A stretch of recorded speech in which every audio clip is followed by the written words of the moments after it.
তুমি আমাকে হাঁটিয়ে হাঁটিয়ে কেন নিয়ে যাচ্ছ?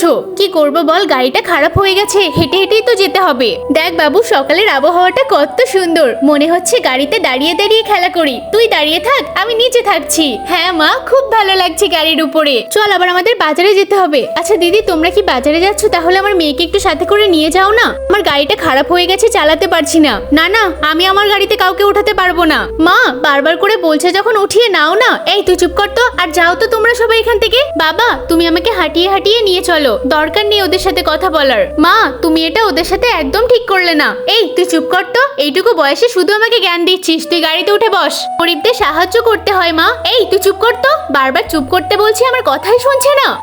আরে গাড়িটা ওখানে দাঁড় করানো কিছু হয়েছে নাকি? কিন্তু তার আগে, কোনটা তোমার কাছে বেশি দামি, এক বস্তা টাকা নাকি মা বাবা? যদি মা বাবা হয় তাহলে ভিডিওতে একটি লাইক করে চ্যানেলটিকে সাবস্ক্রাইব করে দাও, আর যদি না করো তাহলে আমি ভেবে নেবো তুমি মা বাবাকে একদম ভালোবাসো না। কি হয়েছে দিদি? আর বলো না ভাই, গাড়িতে অ্যাক্সিডেন্ট করে ফেলেছি, খুব খারাপ অবস্থা চলছে আমার। আরে তুমি তো সেই না, তুমি তো কারোর সাহায্য করো না, তাহলে তোমার সাহায্য আমরা কেন করব? আমি চলে যাচ্ছি ভাই, আমাকে হসপিটালে নিয়ে চলো। মা, আমি তোমাকে বলেছিলাম তুমি অন্যের সাহায্য করো, তাহলে নিজেও সাহায্য পাবে।